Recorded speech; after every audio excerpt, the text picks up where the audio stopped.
oh boy, did we have a big old update for Sky Shard this week. Patch 0.9 hit, and we added heroes, a new tutorial, a totally new like health system, and changed the way like your points and ranking work as well. New unit art, lots of new art actually, some bug fixes, of course, lots of stuff. We've actually had another hot fix even after this update went out, changing even a few more things, some bug fixes, and some balance changes, I think, for some broken combos with glowberries and piranha plants and stuff. But yeah, I thought I'd talk through some of this, and then we'll hop into some action to see the new stuff firsthand. But let's talk about some of the design thoughts and insights and all that fun stuff. So new hit point system. Before, you had 20 hit points throughout your whole run, right? And when you lost a fight, you would take a max of 5 damage. So, you know, like, you know, you could take 5, 5, and 5, and 5, and, you know, 4 losses could knock you out of the game if you took max damage every time. And the way damage was calculated was per unit. So every unit they had surviving, you would take, you know, 1 hit of damage. And as Ben writes here, we've changed that. So now you have 200 hit points, which is just 10x, right? We just went from 20 to 200. The max is now 50 instead of 5. So again, 10x. So it's still, you know, you could take 50, 50, 50, and 50 and get knocked out. But we changed how damage is calculated, of course, for this new system. And before, instead of taking, you know, 1 damage per unit, now you take 1 damage per square on our grid. So, you know, if a unit is a 1x1, you take 1 damage from it. If a unit is a 2x2, that's 4 squares, you take 4 damage from it, right? Which ultimately lowers the amount of damage, because sometimes, like in the past, your opponent would have like 20 trees out, and it would just be a bunch of little junk on board, and you'd like barely lose. They'd have like 1 weapon and like 20 trees, and you would take max damage, of course, because 20 is more than 5, so you would always take max damage.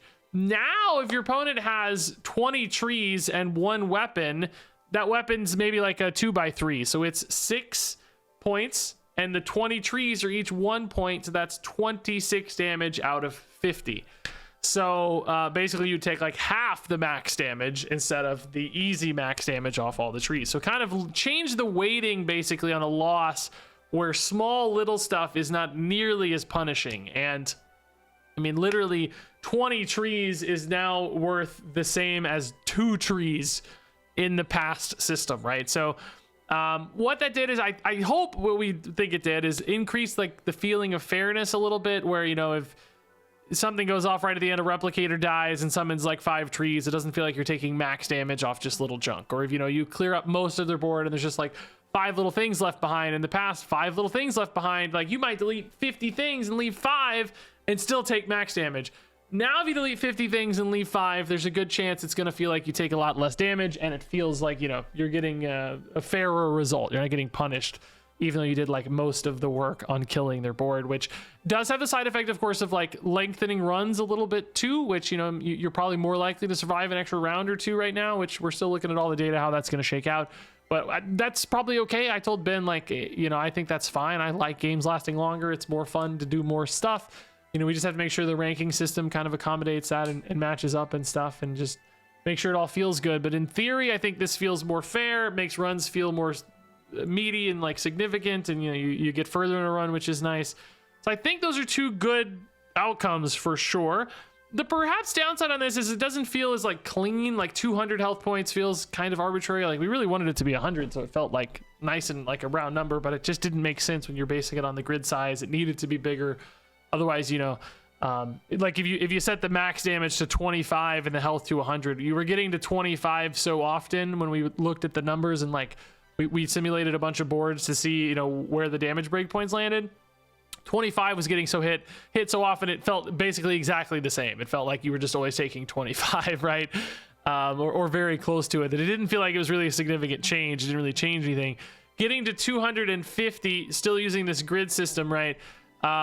Felt like, you know, it was a significant change that increased that fairness like we talked about. It's maybe not the cleanest numbers, like in 200 feels kind of bad, but you also don't want to like arbitrarily make it 100 and cut it in half. That's way less intuitive than just saying, you know, you take 1 point of damage per square. Like that's a really simple way to explain it, right? It's just way more intuitive, it's cleaner, and it's a system that kind of allows us to kind of tweak and change balance a little bit in a regard there too. Like, you know, in theory right now, if there's like a really punishing unit, you could shrink its size and make it feel less bad to lose to, right? Like if there's some unit that always lives at the end of the game, like, okay, if we shrink it, it doesn't feel like it's as annoying, because suddenly, you know, instead of taking 12 damage from some giant thing, maybe you only take 6 if we shrink it in size by half, right? So there's like some interesting levers on that side of it too. I don't know how much we'll actually utilize that. There's also some really, really technical strategy, technically, that I don't think anybody's going to utilize, but technically speaking, you could put bigger stuff at the back of your board, so that if your opponent is unlikely to kill it, they take more damage, which doesn't really matter in an asynchronous PvP game, because, you know, they're not being impacted by those results in any context that matters to you directly for your run, because it's not, you know, like their run already happened. You know, we're pulling an old build in, like they've already gotten their result or whatever. But theoretically, in regards to leaderboard rankings, like, you know, if you're jostling for the top of a leaderboard, and, you know, if you wanted to punish somebody, like they could queue into your board if you're at that top of the leaderboard spot, and because you put a really big thing in the back, they might like lose a run a little bit sooner and technically lose a few points because of that. So like it's crazy unlikely to ever matter, but like technically it does have some gameplay implications for leaderboard jostling in particular, which I don't know, it's kind of a cool thought. I don't know if anybody will do that, but you know, theoretically, unlikely to matter, but theoretically. So that was the change to the hit point system. We also added heroes, which maybe I should have let off with that. That's maybe the more interesting or exciting thing. Of course, Ben's like, let's talk about the really technical new system here. It took us a lot of work to implement from like a technical standpoint. We tested numbers, we talked about it, we hashed it out. Like this was definitely the thing we spent more time on, but it's funny, it's not the most exciting thing. Heroes are more exciting because now we get fun new characters in the game. So we added heroes. There's currently 3 heroes. They all have a pool of 5 quests. I think it's 5, maybe 6, I forget. And when you select a hero, you basically get to choose from 2 of those random quests. Like you get offered 2 and you pick the one that you want.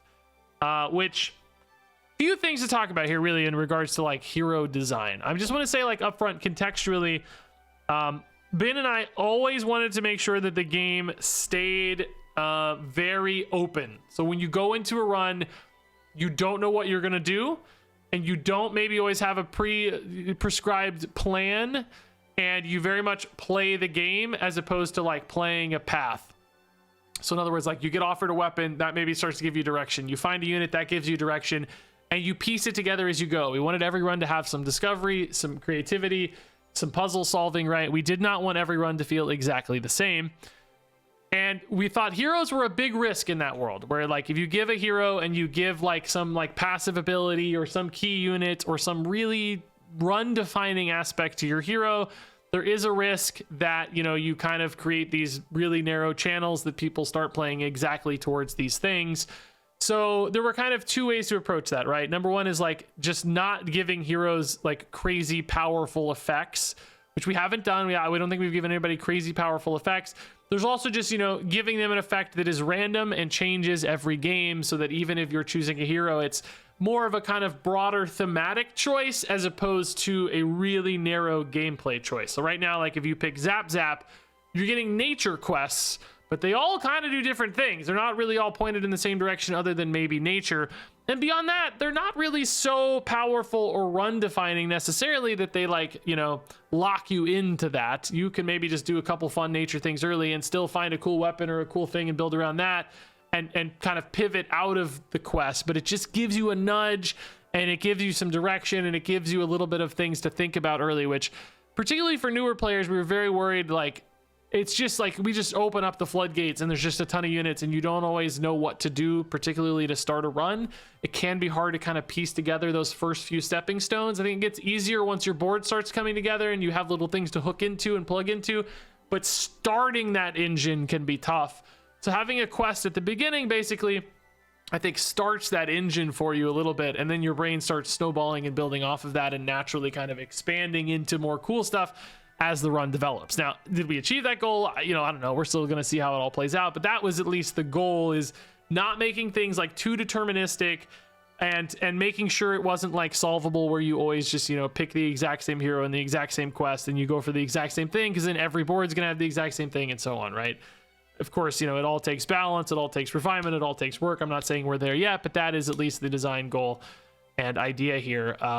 So, the downsides there maybe are like, in some ways heroes maybe don't feel like they have as much identity, or like, but that's, I think that's just something we have to accept. Like, we don't want them to have tons of identity, because identity sometimes comes with, that predeterminism and like the preset path and the super defined meta that we just don't really want to happen.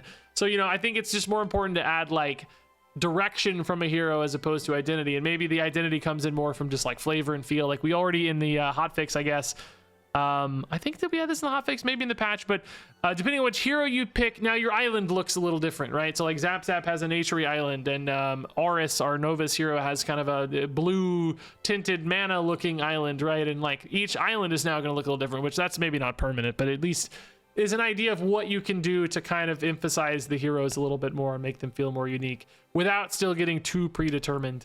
So, that's a good way, we hope, to make quests feel more compelling. So we also took quests out of the shop pool, which I personally like. I really barely ever bought quests. I think they were only good in a few key moments, and sometimes I just ignored them altogether. So I'm a fan of that. Making quests something that's just there from the beginning. It also just kind of feels more quest-like, I think, in a lot of ways.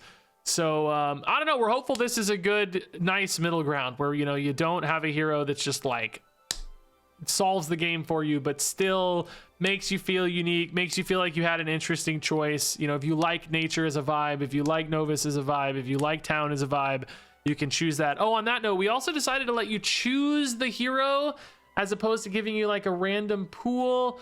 There was, multiple ways to kind of slice that. Like you could, give a choice of a few heroes, or, like let you choose all the quests, but not choose your hero, or maybe, like let you choose the hero, but not choose from all the quests. I don't actually know the right answer. I think this is actually a pretty good spot we landed in, where we let you choose the hero. So from like a flavor or feel standpoint, if you really identify with that character or that faction, you get that visual look and feel, but you still don't get to just pick exactly which quest you want every single time for like the perfect run or whatever. So yeah, that's that. New rating system. So before, we only gave you rating points when you won a trophy. Like losing did not get you any points, which I told Ben from day one I didn't like it. I was like, no, I don't like this. I think you need points for losing too. Like I think we need to reward people for being like having close fights. If you have 5 close fights but you never win, that's better than getting blown out 5 times. You know what I mean? Like it should matter that they were close fights, that you're having close survival fights, you're buying an extra round. Squeezing an extra round or two is a way to express skill. Winning is not the only way to express skill. Now, it is important to make wins count for more, because otherwise what might happen is like everybody just plays for like crazy value early and like doesn't care about early rounds at all, and just plays for like crazy combos and greed, and like really biases towards the end of the run. So you want wins to matter. You want people to care about rounds early as well. So like getting a win on round 1 is worth just as much as getting a round win on 16, right? It's like, it's the same weight for that trophy. So we want that to matter, right? But before, it was kind of like where it almost didn't matter how late you went. If you got 5 or 6 wins early, if you just went super aggressive, like that was the way to go. So now hopefully we're shifting that scale a little bit. So wins are worth kind of like a full point, and then losses, as long as you survive a round, are now worth kind of like half a point. The points are made up there, but you get the idea. Like wins count twice as much as a loss, but you're still rewarded for getting deeper and deeper into a run. So, a 16 round run with 9 wins might actually be better than like, a 14 round run with 10 wins or something. I may not actually, I don't know the math, but you get the idea. Like you're rewarded more for going deeper, which I think ultimately does feel a lot better. Now that's again going to bump up the scores. So you may see the leaderboard kind of climb up and up as we go, but we'll just adjust the brackets of the ranks to match that. I mean, it's all made up numbers anyway. We could scale it however we wanted, but yeah, it's all arbitrary. So It's just about the order, not the number, right?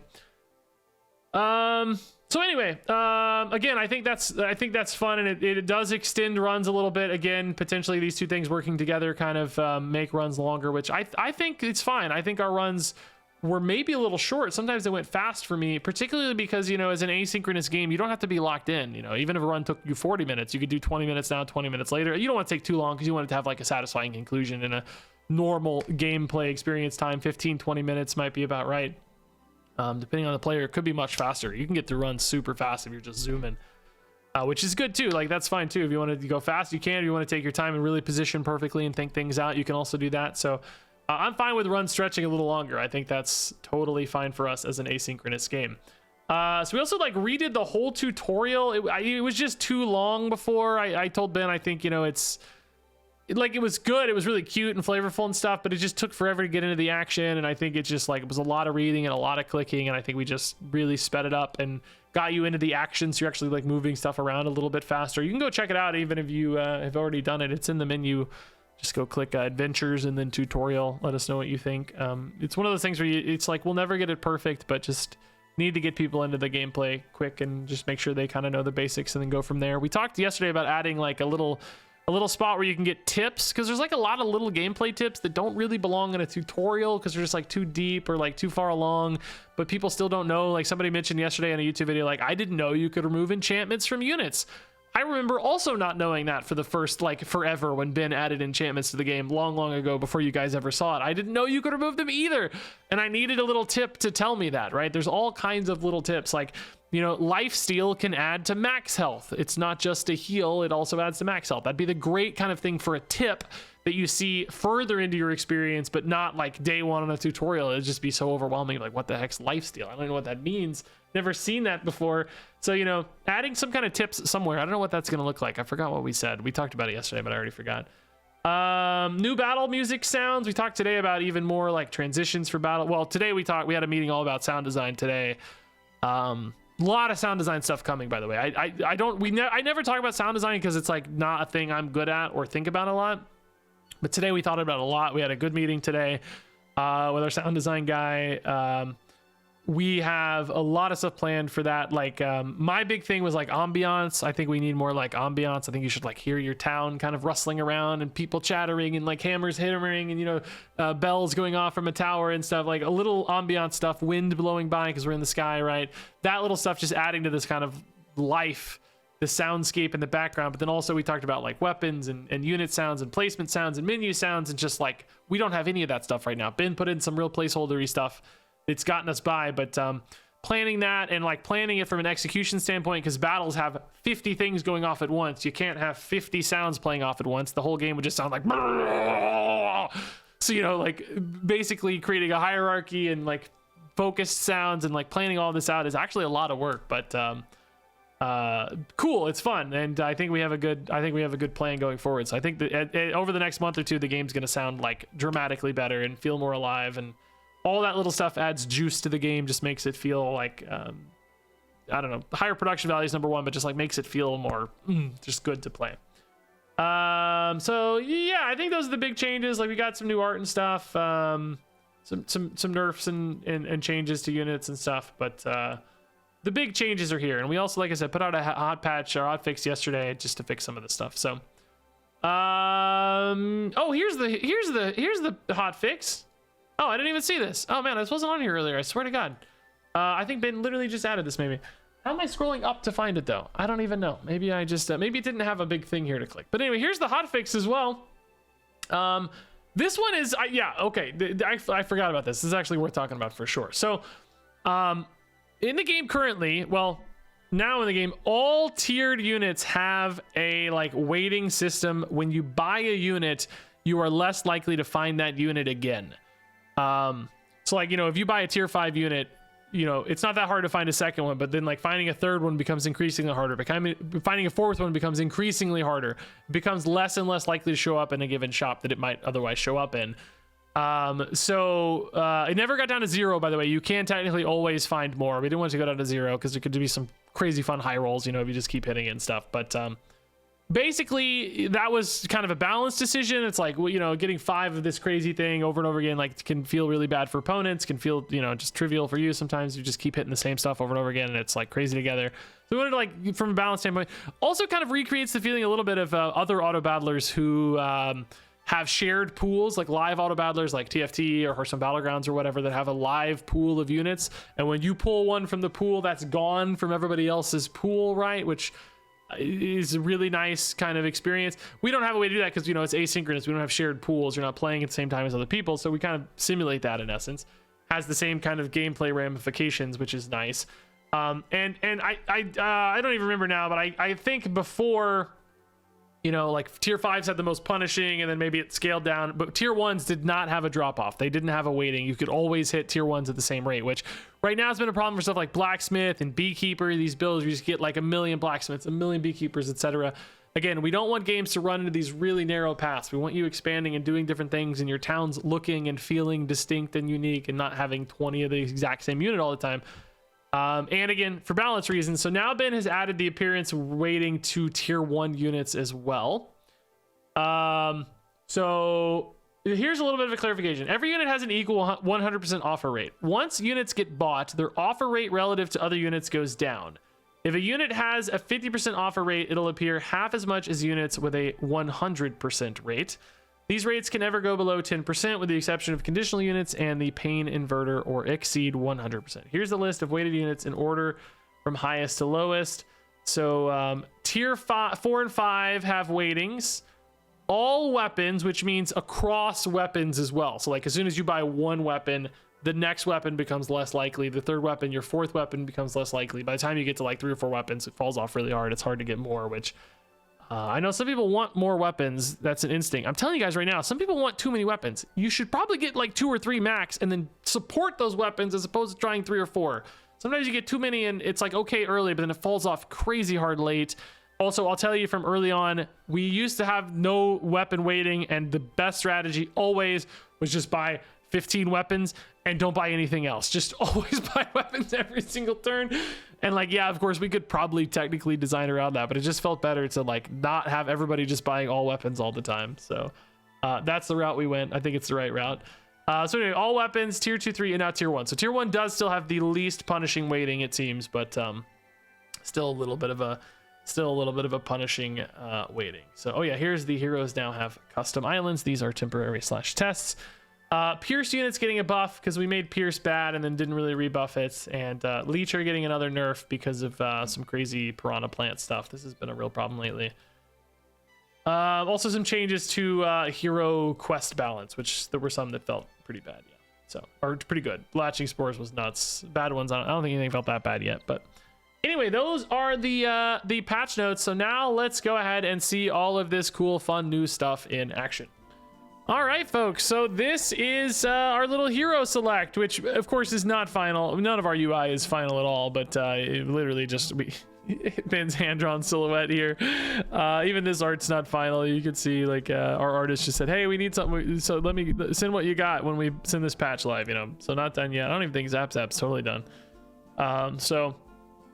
Anyway, this is how you select a hero. Before we had a little thing showing all the possible quests, but I think it was just more confusing than helpful. Particularly for new players, it could be overwhelming to just see like 5 quests and then think you're selecting one, but you're not actually selecting one. So we just hid the quest from this screen. I think we probably need a little bit more description though about like what this hero is about and what you're getting into when you select them. Because right now, you know, we have these funny little, well, not really funny, but just like the description. This one's funny, right? It's less funny without the context of the other ones.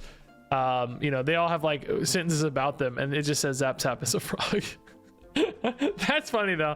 I do like that. Maybe we should move him 3rd to the list, put them in alphabetical order or something so that it's funnier when you get to that, you know, like the comedic timing is better when you've read a long description, and then boom, Zap Zap's a frog. But it might be nice to say something like, you know, Zap Zap has quests that include nature units or, you know, whatever kind of line to just give a little hint of what you're getting into. I mean, we could probably rewrite these to do that a little better too, frankly.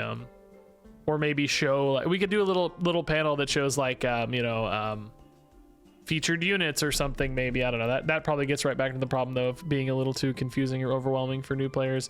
So anyway, we're gonna pick Zap Zap because he's a frog and I like his green board. I think we've now got customized boards. You can see here the island is different for each hero, which again, not final. We just had these laying around. The artists had already mocked up some variations for islands. So just, you know, I think Ambrose, the town guy, has the base island. Zap Zap has a green naturey island that's very vibrant green, and then Oris has like kind of a blue mana looking island or whatever.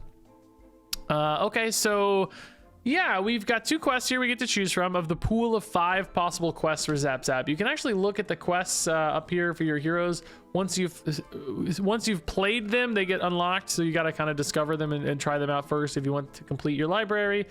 But there's 5 per hero. You get offered 2, as I talked about in the intro there in the discussion. We didn't want it to be too deterministic and just pick your perfect quest always. So here I think first 2 weapons you buy give you a latching spore. This used to give you 2 latching spores and it was crazy broken. We might still try this though. Everybody's been having a lot of fun with the big nature guy, the forest spirit. I want to kind of have some fun with forest spirit. I don't know if we're going to do like broken stuff though, because we just patched a lot of it and I don't want to do the crazy broken combos that people are doing. But it might be fun anyway. Should we try to break the game with that, or should we just take crystal core? We've done so much crystal core. I think we're going to do some latching spores. Well, we didn't get offered a nature guy, but we did get a cool Cthulhu's Disciple, which I think is going to get a slight name change soon. Yeah, let's take a Mushroom Minder for now as a good base defense. It's going to look more or less the same. I sent out the art brief for this week. Basically, he's going to kind of be covered in stone a little bit. Like he's kind of a partially like a statue that's kind of breaking out of his stone prison, you know, like the eyeballs kind of extending out of a crumbling statue, because we have this problem, right, with like anything that's alive in our game. We don't animate units, right? Like we don't really animate units. It's a very you know, we just don't animate them. It's just not part of our thing. We just have static 2D images for units. Like we probably could animate stuff, but I don't know, it's just never really part of our scope. So for things that are alive, I need an excuse for them to not be moving. You know, like we'll animate a little laser come out of its eyeball or whatever, yes, for the particle effects, but I need an excuse that all these things aren't wriggling around as tentacles and stuff. So, you know, we talked about like adding dragons and stuff at one point. It's like, how do we have an excuse for a dragon that's not moving or a tentacle that's not moving? Well, he's in a statue. He's imprisoned in stone. Only his eyeball is exposed, so he can't move. Problem solved. Easy solution, right? Yeah, let's take a magic missile mine. This is new. We can zoom in to view the beautiful art. Nobody zooms in though, guys. This one we might need to make the runes bigger. Maybe like 1 rune per segment. I don't know. It reads a little cluttered, zoomed out. I mean, it's one of those where it doesn't really matter because the colors and the shape are so well conveyed that the silhouette's probably okay, but could maybe make it read a little bit better. Need a weapon. I want a second weapon. Magic 4 could give me a weapon. We got like Magnus. Yeah, we'll take Magnus. That's fine. Another latching spore here. And housing 3 can sometimes find some good build around housing stuff. You got Watchtower for speed, Town Hall, plus damage on these. I mean, Magnus is kind of fast, so plus damage matters. I might like a Scola, but it just takes forever to pay off, you know? Maybe we go Watchtower first because it's got a bit faster payoff. Still takes a little bit to pay off. The Saloon there had the fastest payoff. You know, you get kind of an immediate return on your investment, but oh, I should have moved the mushroom over a little bit to help Mag, but we're okay. All good. All good. Structure 4 could use another defense unit maybe. I got 2 weapons now. It's probably fine. Ancient 4, nothing jumps out at me right now. Voodoo Totem's good. Yeah, no reason for Catalyst. Replicator's actually not bad right now, I'll say. Crystal Core probably too hard to support right now. Voodoo Totem's the safe pick here, I think. That gives us an excuse to put Minder up front as well to support that. Structure 3, let's grab another defense unit. That's looking good.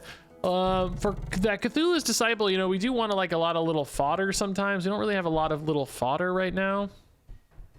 So, you know, getting some like a dig site for some mines, getting a arborist for some trees. You know, there's a few things we could do there. Oh, this is gonna be close. Oh, the latching spore, hold on. Let's freaking go, dude. That was sick. Dig site. Hey, just talked about you. Nice, dude. Yeah. Tinker 4. Probably better with defense 3. Yeah, I like stone walls a lot. Underrated. They're not fancy, they're not flashy, but they're underrated. Emerald here. Yeah, that's fine. Okay. Good little defensive core. Got some mines incoming now. Currently, all the mines are fine for us. It's so funny. We bought this watchtower and he's doing absolutely nothing. just absolutely nothing. Good mine. I think that's our best mine right now by a mile, maybe. By a mine. Jeremy Clarkson. I know we have Jeremy Clarkson who plays, and we have Senator Bernie Sanders. We have a lot of celebrities who play our game, guys. I'm sure it's really them too.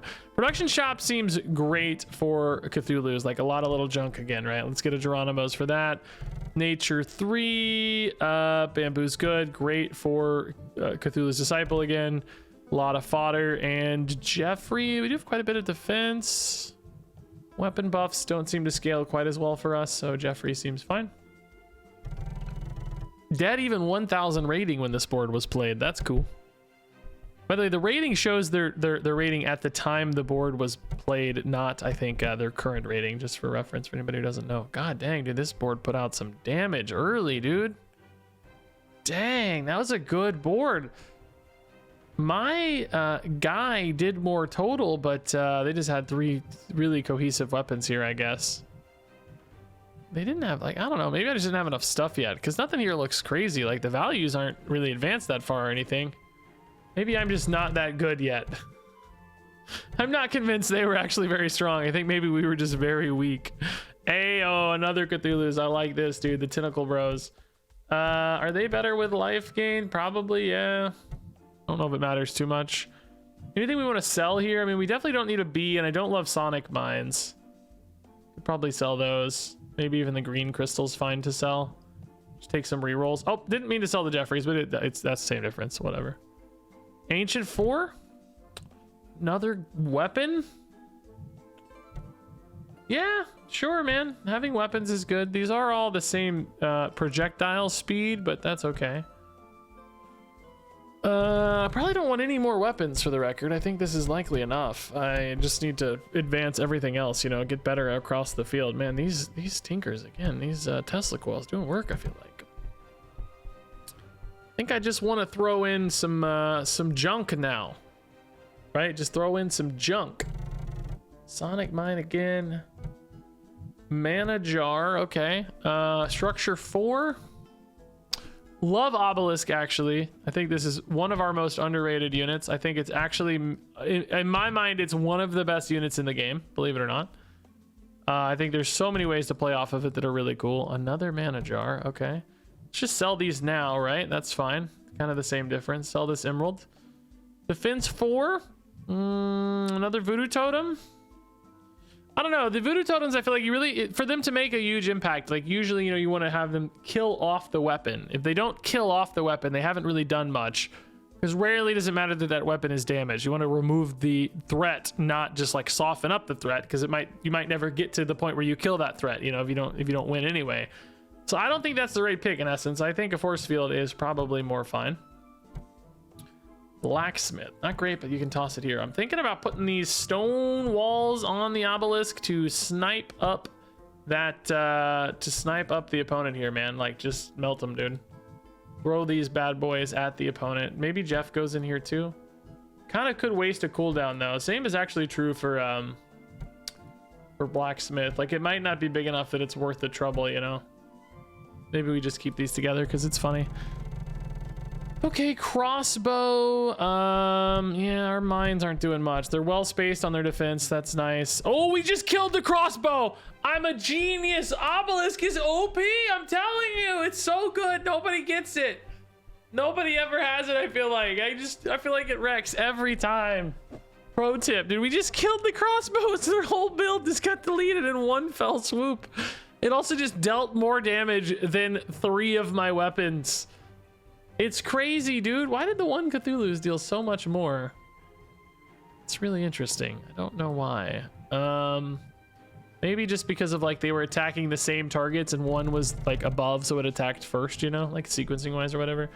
I feel like Time Diluter is probably good for us. It hits itself and then it hits like Jeffrey, I think, and maybe Magnus, but I don't really mind that too much. I think the opponent's more likely to get punished by that than I am, right? Voodoo Totem's 300. I mean, Bamboo's pretty good to throw with Obelisk too, yeah.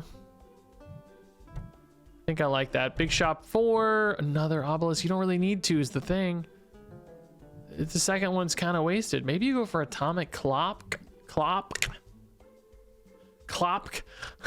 and just try to do like a disruption build. Whoa, that's like a really tiny cloud over there. Do you guys see that?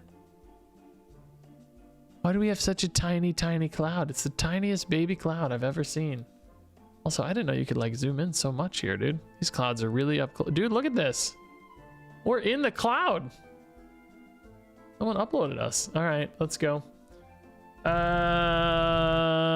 This board does not look like it has a lot of interesting things happening, does it? Obelisk's gonna farm up, right, dude? Oh, this Rafflesia got quite a bit of life, but yeah, there's nothing happening here. We're farming, dude. Yes. Farming up. Let's go. All right, another mana jar and another good mine, actually. Great mine hit. Yeah, so I guess let's just keep Obelisk farming, right? It's clearly the best thing in the game, so brick by brick, is that worth it? I think it is, right? I don't know, man. I think it is. You got a little debate though, as you get like these bigger and bigger things. At some level, like, do you remove the smaller things? You know, like, are they worth the trouble at that point? Because you just want to make sure, you know, that the Obelisk is hitting. You know, you want to make sure it's hitting the right stuff, basically. Oh my god, another Obelisk. Forget it. Now we're all in. Like now, there's no choice. We're just all in. Everything is getting hurled. That's the word, hurled. Now that I have two, it's like, forget it, right? Just throw it all, man. Do we throw the Time Diluter? No, maybe that's still relevant. Yeah, I don't know. Let's just do it, dude. Maybe we're throwing a Watchtower. This thing is completely useless to us, more or less. I don't know. I mean, yeah, whatever. It's only 50. Again, it's, you know, if we think the fight's gonna end before we throw all the other stuff, we want to make sure it's throwing big stuff faster than slower. Those mines melted. That Obelisk melted that tree. Something got deleted there. I don't know what it was. It looked important. All the weapons are just getting deleted, guys. All the weapons are... Oh, we're still going to lose. Oh, no way. How do we lose this? There's no way we lose. How do we lose? There's no way. There's no way we lose. No. No. No. No. No. How do we lose? No. Obelisk topped the damage charts, by the way. How did this one do so little? It must have died too fast. Beekeepers, dude. These dang beekeepers. Piranha did a lot. Magnus did a little. We deleted a Tesla coil and something else got here deleted. I didn't see what it was. Oh, it was that graveyard. Okay, cool. That's fun. I mean, honestly, fine. You know, we didn't even take that much damage, so not a big deal. Sonic mines seem okay for us. Yeah. Yeah, let's keep farming obelisks, dude. Oh my god. I just keep this thing in. It's a passive, so you probably kind of want it in the back a little more. Defense shop. Voodoo totem. 600 damage off an obelisk, right? Yeah. Force field's more, I guess. Actually, you know, the force fields do also kind of have a chance to, like, you know, scale. Before, you know, they get thrown, they can technically, like, scale a little bit. Just kind of out of spots to put all this stuff. Big shop 2, mana jar again, just kind of passing the buck a little bit. Lumberjacks, like, nah. Rubies, yeah. EMP mine is actually pretty good, I guess. We don't have a lot of stuff we care about getting hit there. Okay, yeah. Time Diluter back here, a little disruptive core back here. I've never played Atomic Clock in my life, I don't think, by the way. Ooh. Spellbound Rocket, it's gonna hit my defense stuff, but it might get sniped. I guess now Pillar's gonna get hit a lot, but it got deleted. Oh my god, dude. That makes their weapons a lot worse, because a lot of their weapons are the Warden's Flames or whatever. I did lose my obelisks so fast, though, because they were adjacent to all the stuff getting hit, so I guess we still lose. Man, they're just down to one weapon, though. Hold up. Can we beat Fatigue here? Can we beat Fatigue? They're attacking different sides of the board. Importantly, no, we can't beat fatigue. It came in too fast. No! Wait, oh, it's so close. It was so close because we had all the extra health from the life steal, right? So it was actually so close. It only took 9. I can live with that all day. We take 9 all day. That's fine. It got so close. That was cool, actually. Spellbound Rocket's pretty good because the obelisk, I think, just got melted by hitting like the force fields or whatever, you know. And they're adjacent to the obelisk. They took that explosive damage rollover, you know. Thanatos' altar, bro. Yes. Yes. As this throws these, it's going to respawn. Now, they do respawn with less health. They used to not. It was a bug. I wonder if I'm better off... No, I think that's probably the move, right? Could maybe, like, put it here so that you have, like, multiple brick by bricks, but then it gets thrown, you know?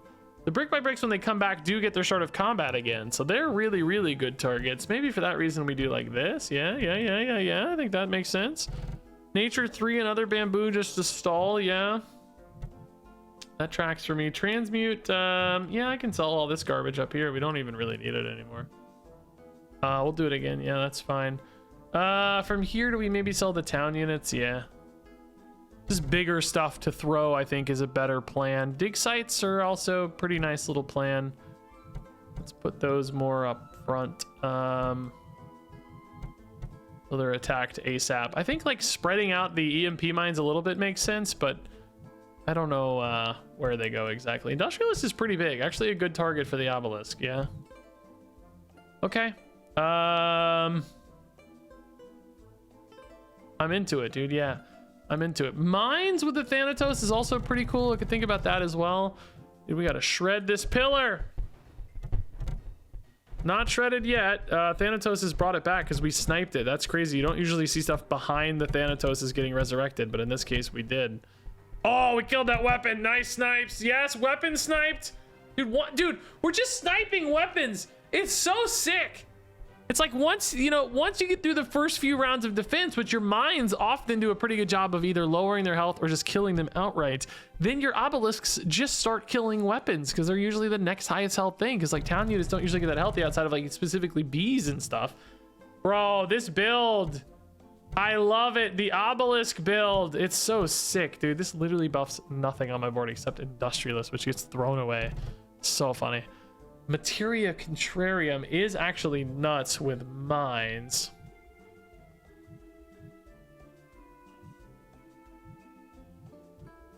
I'm gonna take another atomic clock though, dude. Listen, I'll say like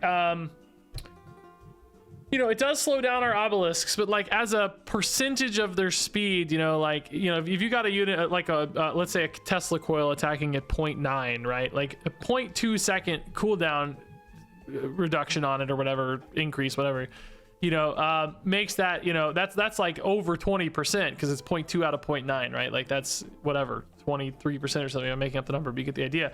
But what is that actually? It's not 23. Well, now I gotta know because it's gonna drive me crazy, right? Like what is 20 divided by 90? 22.2. Okay, that's close. Give me a break, right? But if you do that on an obelisk, right, like 0.2 out of 3 seconds is really not as significant of a debuff from a percentage standpoint, right? So like, yes, it slows me down, but hopefully it's more punishing to builds that are trying to capitalize on speed, particularly speed that like scales on itself or whatever. That could be an even extra layer to it. I don't know what happens if these try to pick the same unit. I don't know. We could maybe play around that like this. No, that doesn't play around it. I mean, I could just move things over by a spot, I guess, to avoid any headaches, maybe. This does put these in risk of like spellbound rockets now, though, maybe, but I don't know if that matters too much. All right, let's try this. Disruptive.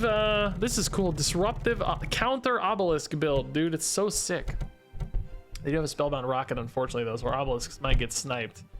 Still alive. Does it get one more hit? It does get one more hit, but the rocket's still alive. Is this the same build? Oh, rocket's dead. Let's go. Rocket's dead. Everything's slow, dude. Everything's so slow. Let's go. One of our atomic clocks got killed, but we're just sniping the weapon, so it doesn't matter. This is actually, I'm like so pumped that this is working from a game design standpoint, from a player standpoint. It's just fun. Like, this is a really fun build. I think it's a cool counter to specific sorts of things. Like, This is actually, I'm really excited. This is working, dude. This is cool. This is actually so cool. I don't really want that there. Power lines also I don't really need there. Just throw some stuff right there, I guess. Another brick by brick all day. Yes, all day, all day, all day. Just go up here on the corner, I guess. Where does this go? Here now, I guess. Yeah. Ancient 4, another obelisk? You're kidding me. I mean, at some point, I don't have the space for this anymore. I guess I could throw some bamboos, some mines. Am I just a bamboo tosser now?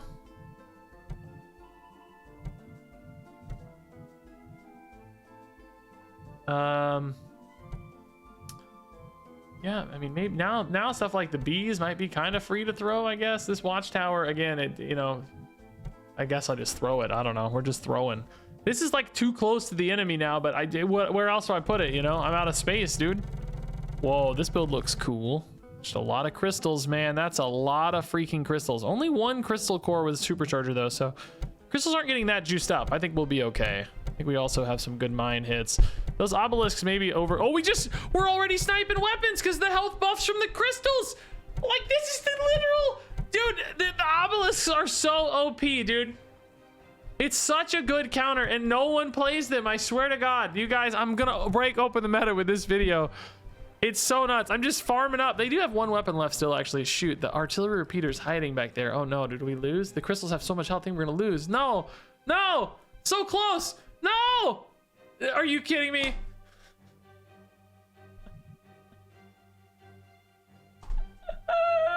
Not only is it one unit, it has 6 freaking health, dude. Are you kidding me? We only take 1 point of damage though, which is crazy. Unbelievable, dude. That's so sick, actually. That's really funny.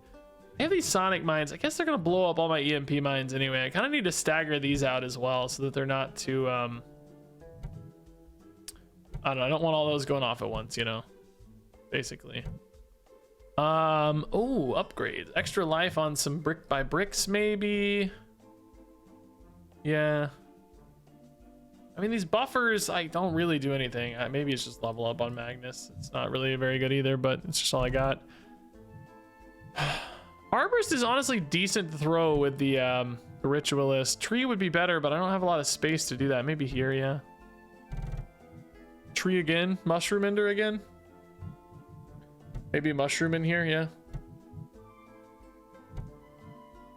Industrialist, I think, is still worth throwing, yeah.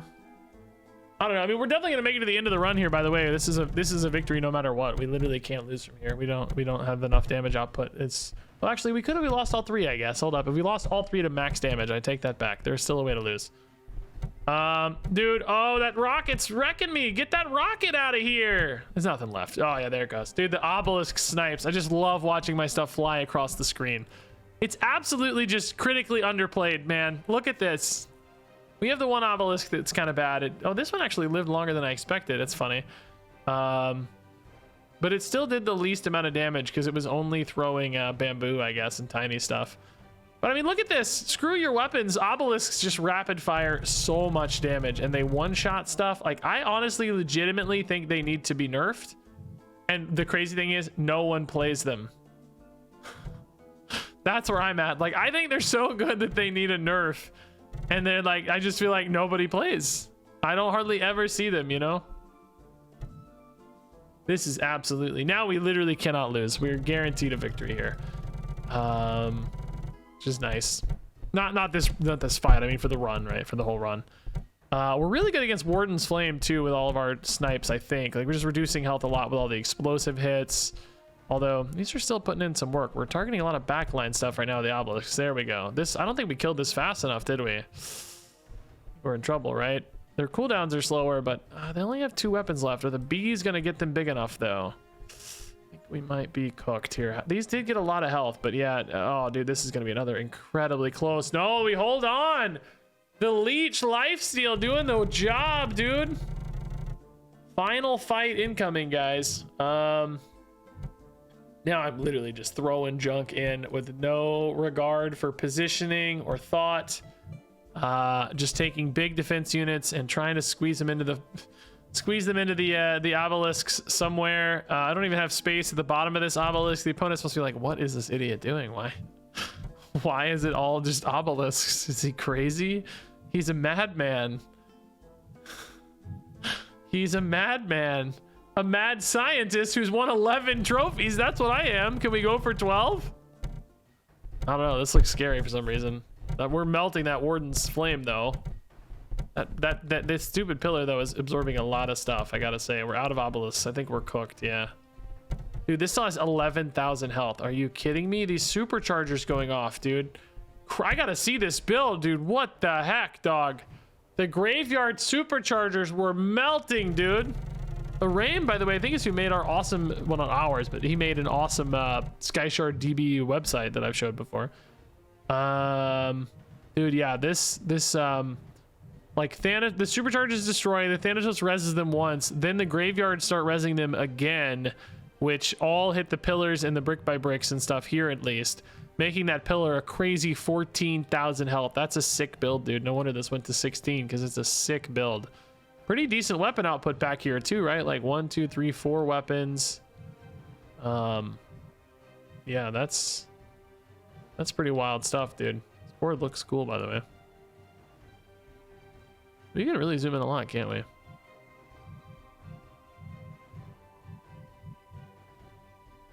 Looking at everything, dude. The scale on some stuff is funny. Like this battery is the same size as like a tree, right? Which is fine. It's funny. These mines are like the size of a house, you know?